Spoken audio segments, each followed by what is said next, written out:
திருவாதிரை நட்சத்திரம் அப்படின்னாலே வந்துட்டு இது ராகுவோட நட்சத்திரமாக அனைவரும் பார்ப்பாங்க. ஆனால் இது சுக்கிரனுடைய கர்ம பதிவை கொண்ட நட்சத்திரம். ஏன்னா திரு அப்படின்னு வரும். திரு என்றால் திருமகள். திருமகள்னா மகாலட்சுமி. இந்த கர்ம பதிவை கொண்ட குடும்பத்துல தான் இந்த குழந்தை பிறக்கும். அப்ப இந்த குழந்தைக்கு எதிர்காலத்துல, இந்த குழந்தைக்கு பார்த்தீங்கன்னா எதிர்காலத்துல ஒரு 16 வயசு 17 வயசு 20 21 ஆரம்பிச்சாலே போதும்.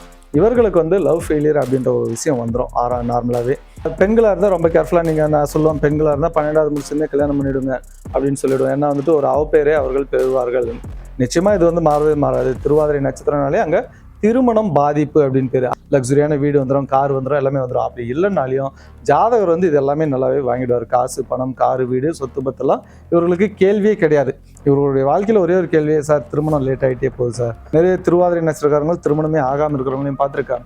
திருமணம் ஆகி பிரிஞ்சு வாழ்றது, இந்த மாதிரியான விஷயங்களையும் நான் பார்த்துருக்கேன். ஸோ அப்போ ரொம்ப கேர்ஃபுல்லாக இவங்களுக்கு வந்து திருமண வாழ்க்கையை மட்டும் ஹேண்டில் பண்ணோம்.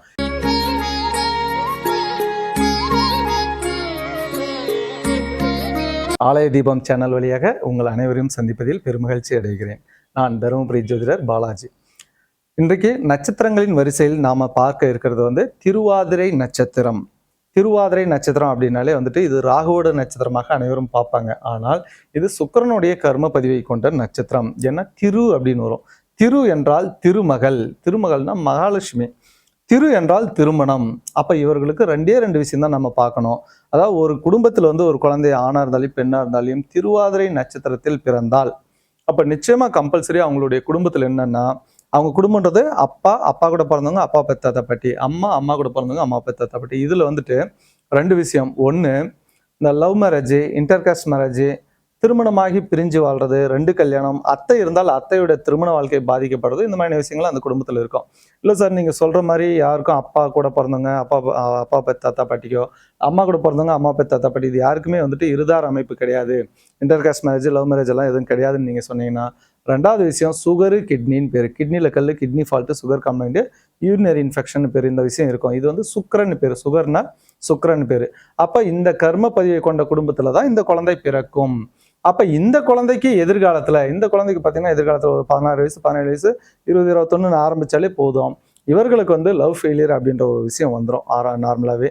அதாவது லவ் ஃபெயிலியர் இல்லாமல் இவர்களுக்கு திருமணமே ஆகாது. அதாவது பிஃபோர் மேரேஜ் 3 லவ் ஃபெயிலியர். பெண்களாக இருந்தால் ரொம்ப கேர்ஃபுல்லாக நான் சொல்லுவேன், பெண்களாக இருந்தால் 12வது முடிச்சுன்னே கல்யாணம் பண்ணிவிடுங்க அப்படின்னு சொல்லிவிடுவேன். ஏன்னா வந்துட்டு ஒரு அவப்பேரே அவர்கள் பெறுவார்கள். நிச்சயமாக இது வந்து மாறவே மாறாது. திருவாதிரை நட்சத்திரனாலே அங்கே திருமணம் பாதிப்பு அப்படின்னு பேர். அதுக்கு ப்ரூஃப் வேணும்னா ஏற்கனவே அந்த குடும்பத்தில் இந்த விஷயம் உண்டு. லவ் மேரேஜ், இன்டர்காஸ்ட் மேரேஜ், ரெண்டு கல்யாணம், அல்லது சுகரு கிட்னி யூரினரி ப்ராப்ளம்ன்றது அந்த குடும்பத்தில் உண்டு. செக் பண்ணிக்கோங்க. அப்போ அது இருக்குதுனாலே நிச்சயமாக இங்கே வந்துட்டு இந்த மாதிரியான விஷயங்கள் வரப்போகுதுன்றது அர்த்தம். பசங்களாக இருந்தால் நோ ப்ராப்ளம், இப்போல்லாம் லவ் ஃபெயிலியர் வராதுங்க யாரும் இல்லை. ஆனால் பெண்கள் அப்படின்னும் போது அங்கே அவர்களுக்கு ஒரு பழிச்சொல் வீட்டில் வந்து ஏற்படுது. அதனால இது சீக்கிரமாக திருமணம் செய்யுங்கன்னு சொல்லுவேன். இருந்தாலும் அந்த பெண்களாக இருந்தாலும் சரி, ஆண்களாக இருந்தாலும் சரி, மகாலட்சுமியோட அம்சம். திரு என்றால் திருவோணம், அதாவது திருமணம் அப்படின்னு பேரு, திருமகள்னு பேரு. திருமகள் என்றால் மகாலட்சுமி அப்படின்னு பேரு. அப்போ அந்த இடத்துல காசு, பணம், பொருளாதாரம், காரு, வீடு இதெல்லாம் கேள்வியே கிடையாது. இந்த ஜாதகர் வந்து கார் வாங்குவாரா, வீடு கட்டுவாரா, இந்த கேள்வியெல்லாம் இல்லை. இந்த குழந்தை பிறந்ததுக்கு அப்புறமே அப்பா அம்மாவே வந்து இது எல்லாமே ரெடி பண்ணிடுவாங்க. வீடு கட்டிடுவாங்களே, லக்ஸுரியான வீடு வந்துடும், கார் வந்துடும், எல்லாமே வந்துடும். அப்படி இல்லைனாலையும் ஜாதகர் வந்து இது எல்லாமே நல்லாவே வாங்கிடுவார். காசு, பணம், காரு, வீடு, சொத்து பத்தெல்லாம் இவர்களுக்கு கேள்வியே கிடையாது. இவர்களுடைய வாழ்க்கையில் ஒரே ஒரு கேள்வியே, சார் திருமணம் லேட் ஆகிட்டே போகுது சார் திருமணம் வந்து அவன் பையன் விருப்பப்படுறான் சார், அந்த பொண்ணே கட்டி வைக்கலாமா. அதாவது லவ் ஃபெயிலியர் தான் சொல்லியிருக்கேன், லவ் மேரேஜ் சொல்லலை. ஒருவேளை சார் லவ் பண்ணுற பொண்ணு சேம் கம்யூனிட்டி சார், நாங்களும் ஒத்துக்கிட்டோம் அவங்களும் ஒத்துக்கிட்டோம், எல்லாம் ஃபினான்ஷியலி ரெண்டு பேரும் ஈக்குவலாக இருக்கும், பண்ணலாமா அப்படின்னாலையும் அது வந்து மேரேஜ் ஃபெயிலியர் ஆகிடும். ரெண்டு சைடும் ஒத்துக்கிட்டு பண்ணாலையும் அது மேரேஜ் ஃபெயிலியர். ஸோ இங்கே வந்து 100% வந்து ஜாதக பொருத்தம். இவங்களுக்கு வந்து ஜாதக பொருத்தம் பார்த்து தான் திருமணம் செய்ய வேண்டும். நிறைய திருவாதிரை நட்சத்திரக்காரங்க திருமணமே ஆகாமல் இருக்கிறவங்களையும் பார்த்துருக்கேன். திருமணம் ஆகி பிரிஞ்சு வாழ்றது, இந்த மாதிரியான விஷயங்களையும் நான் பார்த்துருக்கேன். ஸோ அப்போ ரொம்ப கேர்ஃபுல்லாக இவங்களுக்கு வந்து திருமண வாழ்க்கையை மட்டும் ஹேண்டில் பண்ணணும். அதாவது ஒரு பெண் வந்து திருவாதிரை நட்சத்திரத்தில் பிறக்கிறாங்கனாலே அந்த பெண் திருமகள்னு பேர். அந்த பெண் இருக்கிற இடத்துல சரி, அந்த பொண்ணு கட்டிட்டு போகிற இடத்துலையும் இந்த காசு, பணம், காரு, வீடெல்லாம் குறையவே வராது. போகிற இடத்துல ஏற்கனவே லக்ஸுரியான வீடு, கார் எல்லாமே இருக்கும். இல்லை சார் நாங்கள் ஒரு மிடில் கிளாஸ் ஃபேமிலியில் இந்த பொண்ணை கொடுத்துட்டோம்னா, இந்த பொண்ணு போனதுக்கப்புறம் இந்த வருஷம் அவங்க சொத்து வாங்கினாங்க, இந்த வருஷம் வீடு கட்டினாங்க, இந்த வருஷம் கார் வாங்கினாங்க, இந்த மாதிரி வருஷம் நல்ல லக்ஸுரியான வாழ்க்கை அப்படின்றது அவங்களுக்கு வந்துடும். ஃபியூச்சரில் வந்து அவங்களுக்கு சுகரு, கிட்னி, யூரினரி ப்ராப்ளம், இந்த மாதிரி இஷ்யூஸ் வரும். அதையும் செக் பண்ணிக்கோங்க. கணவன் மனைவி ஒற்றுமை வராது. கொஞ்சம் அட்ஜஸ்ட் பண்ணி விட்டு கொடுத்து அனுசரித்து தான் வாழ்ந்துக்கணும்.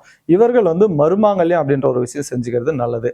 ரெண்டாவது, படிப்பு அப்படின்னு தேர்ந்தெடுக்கும் போது சாஃப்ட்வேர் லைன், அதாவது கம்ப்யூட்டர் சயின்ஸு, பிடெக், ஐடி இந்த மாதிரி லைன் எடுத்து படிக்கிறதும், சாஃப்ட்வேர் லைன்லையும் பேங்க் லைன்லையும் போகலாம். பேங்க் லைன் நான் ஏன் சொல்கிறேன் அப்படின்னா, பேங்க் லைனில் இருக்கிறவங்க யாராக இருந்தாலுமே சரி, அது ப்ரைவேட் பேங்க் ஆகட்டும், கவர்மெண்ட் பேங்க் ஆகட்டும், பேங்க்கில் கூட்டி போயிருக்கிற ஆயமாவில் வந்து செக்யூரிட்டியாக நிற்கிற கன்மேன் வரைக்கும், பேங்க்கில் இருக்கிற கிளர்க்கு, ஆஃபீஸர், மேனேஜர் அத்தனை பேருக்குமே வந்து மேரேஜ் சார்ந்த இஷ்யூ உண்டு.